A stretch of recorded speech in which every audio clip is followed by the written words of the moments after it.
Thanks so much for joining me for this session of Dr. Plotzker's Mind. They annoy me. It's a lot of theys.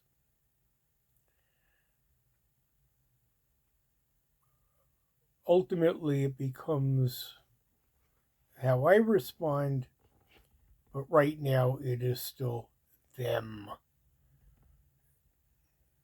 Though I am really the only one to extricate myself from them. We will start with the synagogue. They have been asking me to do stuff which I mostly do not mind doing until it becomes an imposition. Torah reading has moved from a challenge when I learn something new to an imposition when I rescue the person who assigns the parts on short notice. I've never said no, or at least not an absolute no, but I'm getting really close. The rabbi is well aware of what comes my way.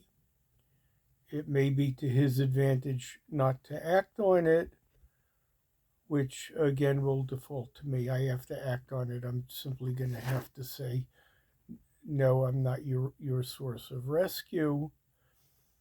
You will have to plan this out a little bit differently.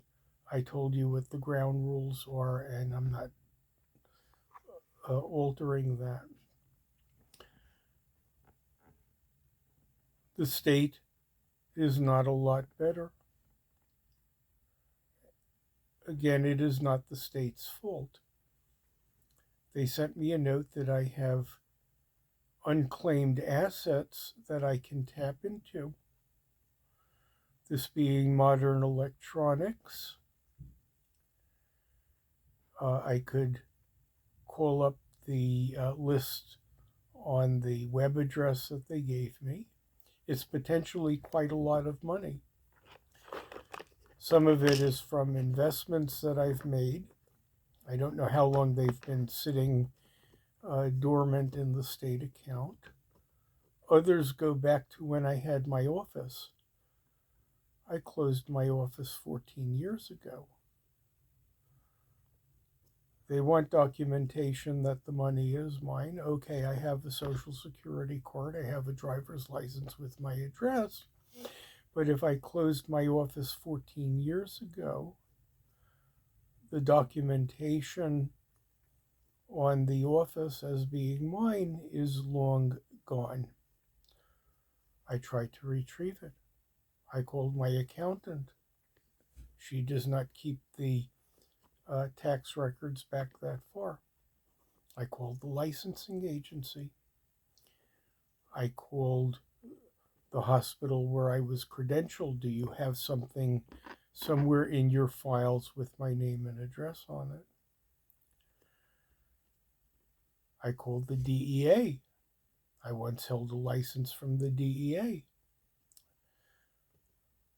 a license that had that address. Can you retrieve it? Eventually, I stumbled across a business card which has the right address. It has my name on it. And we'll see if the state accepts that as proof that I was the person to whom the money was paid. Maybe they will, maybe they won't. And then I have the bank. I have a dormant account which I decided to close. I asked my financial advisor to close it. Heard nothing. Get another statement from the bank. It was never closed. I called him. He said that he had closed it. He said he had spoken to the officials at the bank. The representative at the bank branch said, no, they can't do it. It has to be in person. How can it be in person when the companies transfer their employees to distant places and establish new financial relationships just as I did when I opened that account. I did not go back to Boston to close my account and bring it to them. I asked them to transfer the money. This doesn't make sense. So I sent a note to the banking commissioner. Did somebody record the call or at least document that a, a contact took place between my financial advisor and the organization he said that he dealt with? We shall see. All are ultimately my responsibility, but they are annoyances along the way. There are others. I bought an editing program which was actually quite good once I learned how to use it. The learning curve is rather steep, and it did not go well initially. Trying to contact a human being electronically or by telephone was an impossibility. But eventually they explained it to me, and now I have something that I can use. With the bank, I eventually got a cashier's check and deposited it into an active account.